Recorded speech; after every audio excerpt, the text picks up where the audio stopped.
Olá, amigos e amigas, boa noite, muita paz para todos, para todas. Dando continuidade às reflexões da segunda-feira passada, quando começamos a refletir sobre esse capítulo, que tem o título Preguiça. Fizemos, então, algumas considerações, lá com base na Joana de Ângeles, sobre as causas possíveis para a manifestação da preguiça. E aí, hoje, concluindo o estudo do capítulo, vamos ver os transtornos gerados pela preguiça e as propostas terapêuticas trazidas por Joana de Ângeles com relação a essa problemática da preguiça em nossas vidas. E ela começa dizendo que, de uma certa maneira, quando a gente se entrega à ociosidade, o caráter da pessoa se torna débil, se torna frágil, consequentemente impedindo o paciente de realizar qualquer esforço, né? Veja bem, realizar qualquer esforço pela sua própria recuperação. E muitas vezes, sentindo-se bem, só que de uma forma assim patológica, com a falta de atividade. A tendência é você ficar inútil, tornando-se, portanto, um fardo bastante pesado para a família, para a sociedade. Então, a pessoa se acomoda ali naquela onda de preguiça, às vezes de mau humor, e essa ociosidade torna-se, com o tempo, de uma certa maneira, patologicamente, como ela propõe, como se fosse algo bom, como se fosse gostoso estar naquela postura. Mas vejamos bem que na natureza nada fica imóvel por muito tempo, porque o movimento é uma constante dentro das leis naturais, impulsionando, portanto, a evolução, o progresso. Então, sejam quais forem os motivos que desencadeiem a preguiça, né? E conforme ela referiu na, no estudo das causas, né? Por exemplo, a baixa autoestima da pessoa, a fuga psicológica, porque a preguiça também, estudamos no capítulo 1 as fugas, né? A preguiça manifesta-se como uma espécie de fuga psicológica para o não enfrentamento dos desafios existenciais. Então, a pessoa desenvolve um comportamento, poderíamos dizer que é doentio. O corpo, enquanto instrumento do espírito, por exemplo, ele necessita de movimento, ele necessita de exercício, de atividades, para que possa preservar as próprias energias, sua própria estrutura. Enquanto que o espírito que habita esse corpo, como ser imortal que é temporariamente reencarnado, né? Ele, portanto, também tem que ter uma movimentação, um exercício, só que aí, no campo das reflexões, das meditações, dos pensamentos, para essa construção de si mesmo. E quando não há esse movimento, a pessoa vai entrando nessa postura do não fazer nada, da preguiça, da ociosidade, do marasmo, e poderíamos dizer que ali ela fica como que estacionária naquela situação.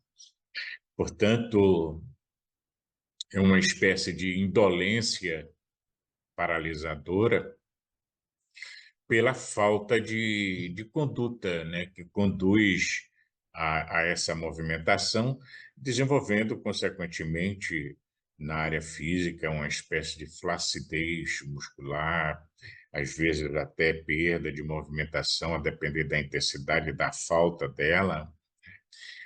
às vezes podem surgir também dificuldades respiratórias, digestivas, consequentemente num quadro doentio que tende a piorar cada vez mais, não deixando de lembrar, né, as consequências também de ordem psicológica que podem advir. E a pessoa, nesse estado, torna-se alguém, um paciente de convivência muito difícil, é muito difícil.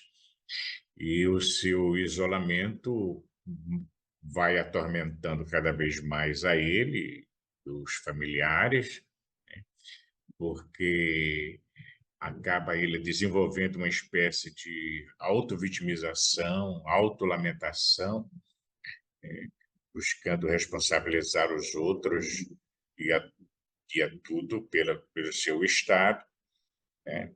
E, consequentemente, às vezes também percebe a sua cota de responsabilidade, só que fica num círculo vicioso de que não consegue, de que não tem capacidade disso, daquilo outro, dificultando, portanto, sair desse estado de marasmo para poder despertar as suas potencialidades internas, porque todos são capazes de fazer isto. Na realidade, o que é que se observa? A pessoa não está, muitas vezes, pedindo ou desejando uma ajuda real, mesmo quando diga que quer ajuda. E isso me lembra sempre Jesus quando alguém o buscava para alguma coisa, uma cura principalmente, ele pergunta: o que é que você quer?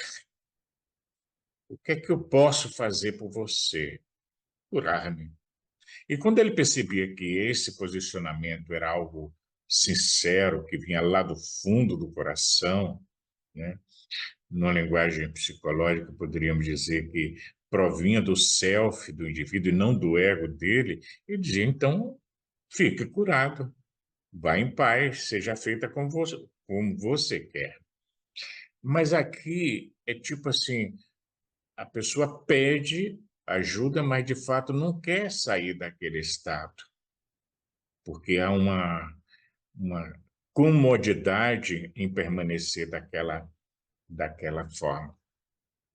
E a pessoa, portanto, não quer uma ajuda real, mas alguém que concorde com ela, com a sua perspectiva das coisas, da vida, da situação, porque isso fortalece, de uma certa maneira, a sua tese, né, de que ninguém compreende, de que tudo é muito difícil, né?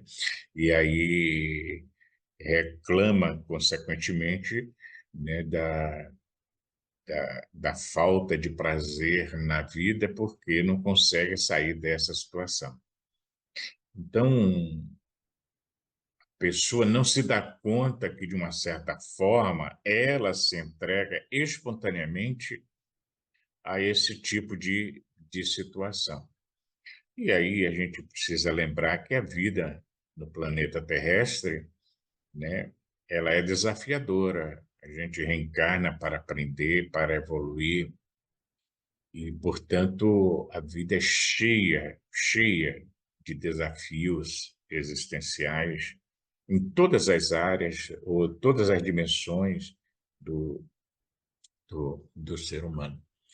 E a mente, consequentemente, não exercitada, né, em pensamentos saudáveis, positivos, otimistas, acaba descambando para uma espécie de entorpecimento, né, ou até mesmo para o cultivo de ideias destrutivas, ideias vulgares, insensatas, perniciosas, que acabam agravando a conduta, né, do paciente. Lembrando que nesses momentos vai surgir as interferências, digamos assim, de ordem espiritual, através dos processos de influenciação ou de obsessão propriamente dito, ampliando aquele quadro doentio da pessoa, dificultando mais ainda a sua movimentação para sair desse abismo em que se colocou. A, a capacidade de raciocínio nossa é uma bênção de Deus, a fim de podermos elaborar projetos, propostas de crescimento e, com isso, a gente manter o entusiasmo e a alegria de viver.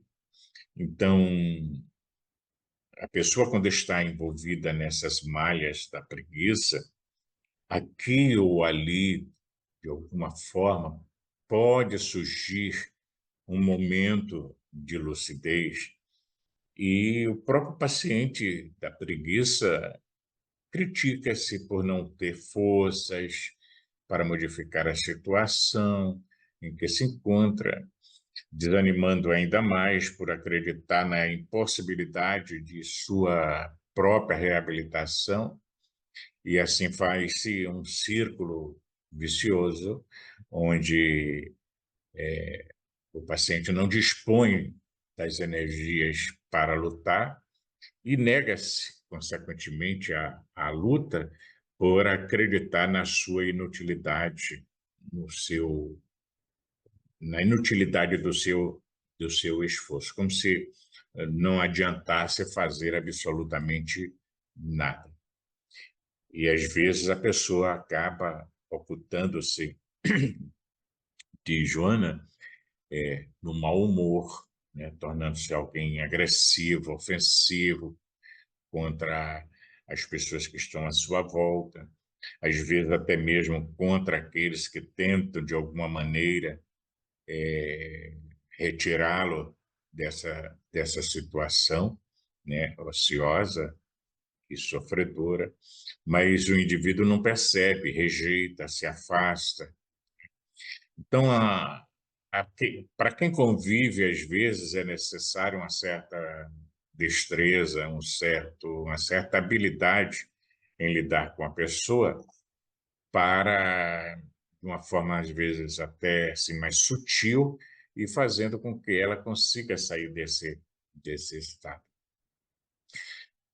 Então, a gente percebe que dentro desse quadro da preguiça, é como se houvesse uma adaptação da pessoa à inutilidade e, consequentemente, uma castração psicológica com relação às suas possibilidades libertadoras, né?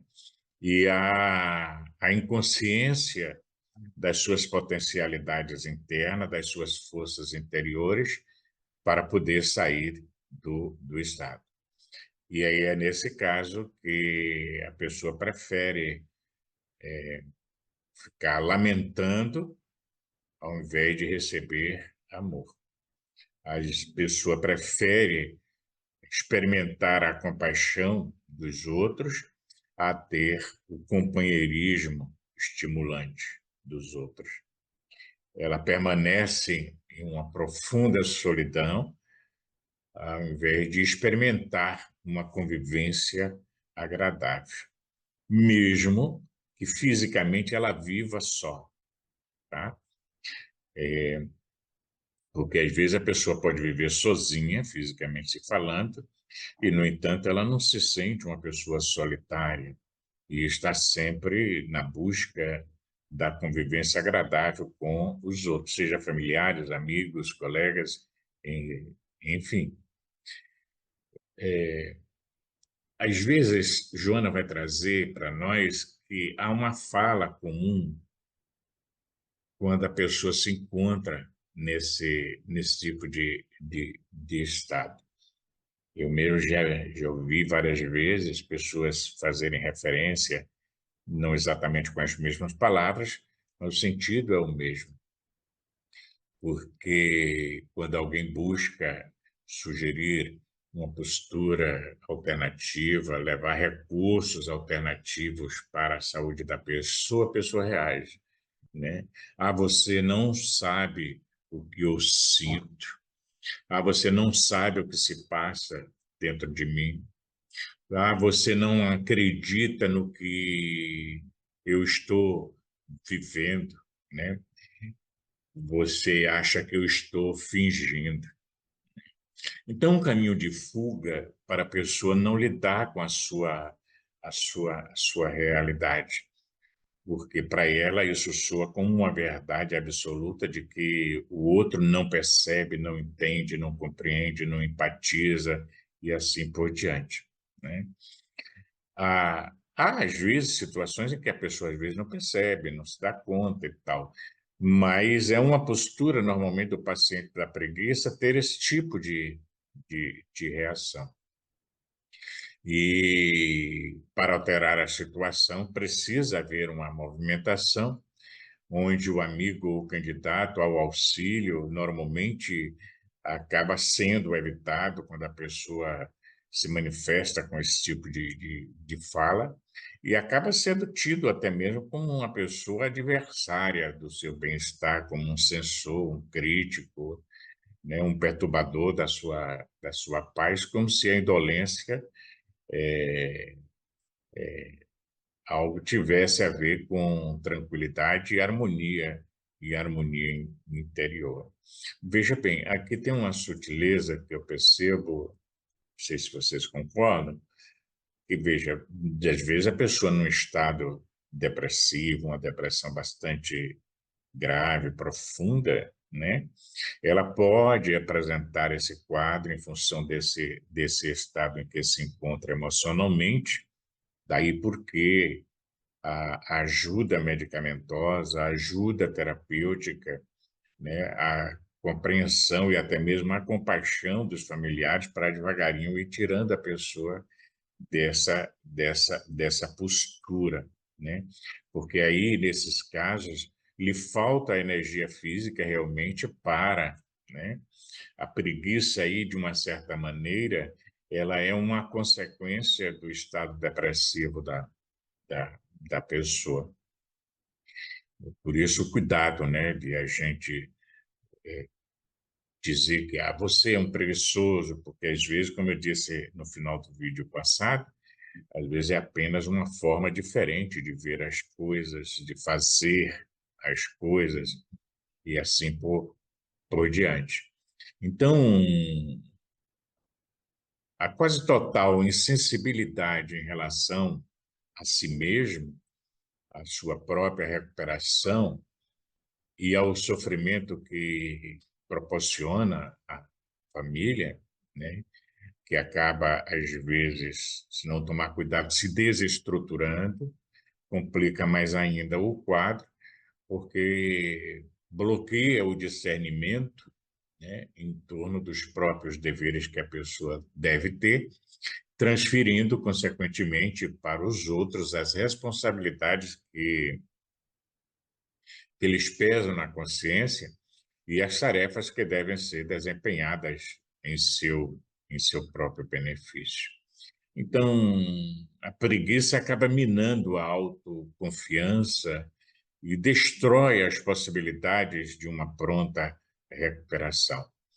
E é natural, de Joana de Ângeles, é até mesmo natural e compreensível, que nesse estado o paciente atraia espíritos ociosos que se comprazem, né, nesse banquete das energias animais do paciente, muitas vezes telementalizando, né, e conduzindo a fases mais graves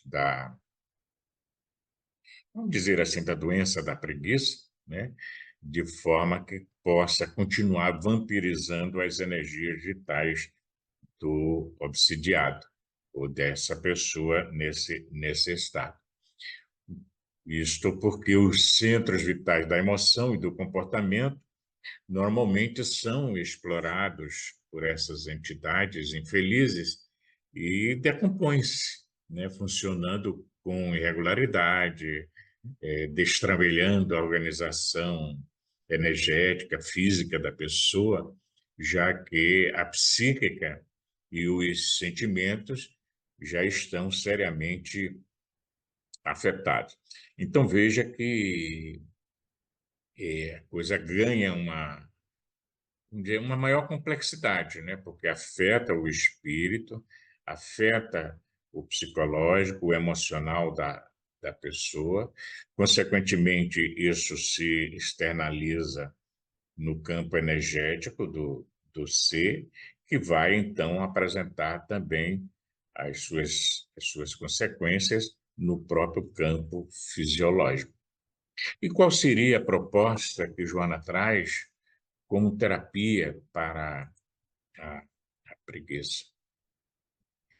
E ela vai dizer que, de uma certa maneira, às vezes, o paciente pode receber alguma inspiração superior, né, e começar a se questionar, né? Ah, por que eu estou sofrendo desnecessariamente? Até quando suportarei esta situação deplorável, né? Como fazer para poder sair disso? Então, começa a surgir um lampejo, um certo questionamento sobre si mesmo, que eu vejo assim, é como se fosse um lampejo para uma tomada de consciência de onde você está, como você está, e o que você pode e quer fazer para sair desse estado. E aí é aquele instante que, às vezes, a pessoa começa a sentir vergonha por estar nesse estado, né? E tem uma espécie de constrangimento por estar se sentindo assim uma pessoa completamente inútil existencialmente e, consequentemente, ela começa, a partir desses vislumbres, dar início a um labor de renovação e renovação íntima, né? E aqueles que estão ao seu lado estarem atentos a essa movimentação para chegar junto, né, com tudo. E, na medida do possível, quando nós somos espíritas e se a pessoa adere ao pensamento ou é simpatizante, né, sugerir-lhe a terapia através dos passes, da água fluidificada e assim por diante. Então, os pródromos do equilíbrio emocional e o natural desejo de recuperação real da pessoa, que passa pela, pela, pela preguiça, né? Ela passa a ver a preguiça como algo enfadonho, monótono, irritante, sem sentido, causador das suas aflições. Veja que ela vai tomando consciência de que não precisa disso e que ela é e pode tornar-se cada vez mais uma pessoa útil, né? E eliminar esse estado. Esse processo inicial de vê-la conforme é, essa tomada de consciência, vai lhe proporcionar estímulos internos para a sua própria mudança de comportamento, né? Consequentemente, a aceitação de novos exercícios, de despertamento, liberando, portanto, grande quantidade de energia ali armazenada, que se encontrava impedida de funcionar em razão dos mecanismos de fuga da realidade. E Joana vai pontuar que o próximo caso é a destruição da identidade de preguiçoso, porque, a depender do tempo em que a pessoa permanece nesse estado, ela cria uma identidade dentro do seu ambiente familiar, social, onde quer que esteja, como sendo uma pessoa preguiçosa, uma pessoa doente, inútil, né? Experimentando a alegria que decorre do ato de se movimentar, de servir, de trabalhar, consequentemente, dos instrumentos ativos para a produção de algo, né, que signifique uma espécie de realização pessoal. E aqui é um outro cuidado que devemos ter, né, com os rótulos, portanto, de chamar a pessoa de preguiçosa e ela criar uma identificação com esse estado, porque às vezes não é fácil, né? Uma coisa é você compreender o estado, buscar apoiar, buscar auxiliar, né? E outra é você, de uma certa forma, alimentar o estado da pessoa com uma superproteção, que também aqui não cabe. Então vai caindo, de uma certa forma, aqueles antolhos que impedia a pessoa de ter uma visão mais global da vida e, consequentemente, o seu ego, né, vai percebendo a necessidade de uma convivência e de uma compreensão fraterna, abrindo assim espaços, tanto emocional como mental, para outras realizações. Veja, não é uma solução, uma resolução assim simples, é complexo isso, tá? Daí porque, quando nós temos essa estrutura que nos é oferecida pela religião, no nosso caso a religião espírita, ou pelo espiritismo de uma forma geral, nós vamos nos munindo de condições para poder auxiliar com precisão e com cuidado. Daí a necessidade, né, da compaixão, da compreensão, para poder oferecer esse auxílio fraterno no nível de compreensão e de tolerância com relação à postura do, do outro. Joana também vai propor que, quando a pessoa está nessa saída desse estado e começa a perceber que pode fazer um certo esforço para melhorar o seu quadro, as leituras edificantes ajudam bastante, né? Porque vai mudando os painéis mentais. Mas às vezes a gente vê pessoas que dizem, mas eu não consigo ler, na hora que eu vou ler me dá sono, eh, enfim. Aí o que é que você faz? Vai vendo outras possibilidades, outras alternativas, porque você não está conseguindo ler. Hoje você tem aí as possibilidades do audiobook, né? Começa, né? Então, você vai vendo outras possibilidades para você fazer aquilo que precisa ser feito e, assim, ir saindo de uma faixa mental, tá? Vamos dizer assim, da faixa mental da preguiça para um outro nível de, de trabalho em benefício de si mesmo. E, consequentemente, deixando para trás a autocompaixão, a autopiedade, né? Buscando uma convivência mais social, mais afetiva com os outros. Então, além das leituras edificantes, Joana vai propor também, né, a prática da oração, ok? E aqui também, como a leitura, perdão, como a leitura, a pessoa às vezes reclama, mas eu não consigo orar. Ore de uma outra forma que não era como era antes. Você às vezes botar uma música, escutar a música, cantar a música, elevando seu pensamento, é uma forma de oração, tá? Porque às vezes a gente quer fazer quando se trata de pessoas religiosas que já tinham o hábito de orar, então querem fazer como fazia antes, mas às vezes as condições ainda não lhe permitem fazer isso. Então você vai criando uma nova forma de fazer. Pessoas que meditavam, eu não consigo, mas comece. Hoje há novas formas, modelos de meditação, onde você pode fazer uma meditação em 3 minutos, 4 minutos, 5 minutos. Então, não tem como você, saindo de um estado de sentar para ficar ali 30 minutos no estado meditativo. Não consegue ainda. Uma outra proposta terapêutica trazida por Joana de Ângeles, além da oração, da leitura, não é? O uso da bioenergia, no nosso caso, a prática do recebimento do passe no centro espírita, o tomar a água fluidificada também, né? Outras práticas não espíritas, como receber o benefício do reiki, que é um trabalho também na área da bioenergia, buscar um processo psicoterapêutico baseado em labores, em atividades bem direcionadas, tá? A fim de que você vá voltando à atividade física, à atividade mental e, consequentemente, à atividade espiritual também, aumentando cada vez mais o seu ânimo na busca da solução da sua problemática.